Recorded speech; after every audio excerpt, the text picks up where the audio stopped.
Hi, இன்னைக்கு special tiffin box என்னன்னு பார்க்கலாமா? புதினா ரைஸ். புதினா ரைஸ் காட்டட்டுமா? வாங்க போகலாம்.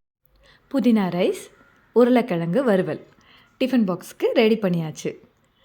இந்த புதினா ரைஸில் அப்படி என்ன ஸ்பெஷல் அப்படின்னு பார்த்துட்டிங்கன்னா, குழந்தைங்களுக்கும் சரி பெரியவங்களுக்கும் சரி ஜீரண சக்தியை ஈஸியாக தூண்டக்கூடியதுங்க. பசியை தூண்டக்கூடியது. சீக்கிரமாக ஜீரணமாகும், சீக்கிரமாக பசி எடுக்கும். சில பேர் சொல்லுவாங்க, என் குழந்தைக்கு பசிக்கவே மாட்டேங்குது, சரியாக சாப்பிடவே மாட்டேங்கிறான் அப்படின்னு. அந்த மாதிரி இருக்கிற குழந்தைங்களுக்கு அடிக்கடி புதினா கொடுங்க. கண்டிப்பாக சீக்கிரம் பசி எடுக்கும், அவங்களுக்கு சாப்பிட தோண்டிட்டே இருக்கும். அதே போல் கொழுப்பை கரைக்கிறதுக்கு புதினா ரொம்ப உதவியாக இருக்குங்க.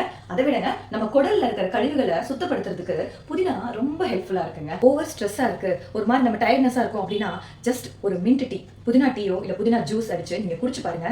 மைண்ட் அவ்வளோ ரெஃப்ரெஷ்மெண்ட்டாக இருக்குங்க. உண்மையாக ட்ரை பண்ணி பாருங்க. புதினா அடிக்கடி நீங்கள் எடுக்கும்போது ஒரு ஃப்ரெஷ்ஷாக இருக்கும், ஃபீல் இருக்கும். கண்டிப்பாக உணவுக்கு நிறைய மனம் கொடுக்கக்கூடிய இந்த புதினா, எளிமையாக கிடைக்கக்கூடிய இந்த புதினா அடிக்கடி நம்ம உணவில் சேர்த்துக்கோங்க. குழந்தைங்களுக்கும் நல்லது, நமக்கும் நல்லது. உண்மையாக அடிக்கடி மின்ட் டீ குடிங்க, மின்ட் ஜூஸ் பண்ணுங்க, மின்ட் ரைஸ் பண்ணுங்க, மின்ட் சட்னி, மின்ட் துவையல், இந்த மாதிரி நிறைய விஷயங்கள் பண்ணி புதினாவை எல்லா இதுலையும் சேர்த்திக்கோங்க. ஸோ புதினா ரைஸ் பிடிச்சிருந்தா லைக் பண்ணுங்க, ஷேர் பண்ணுங்க, மறக்காம சப்ஸ்கிரைப் பண்ணுங்க. டாடா.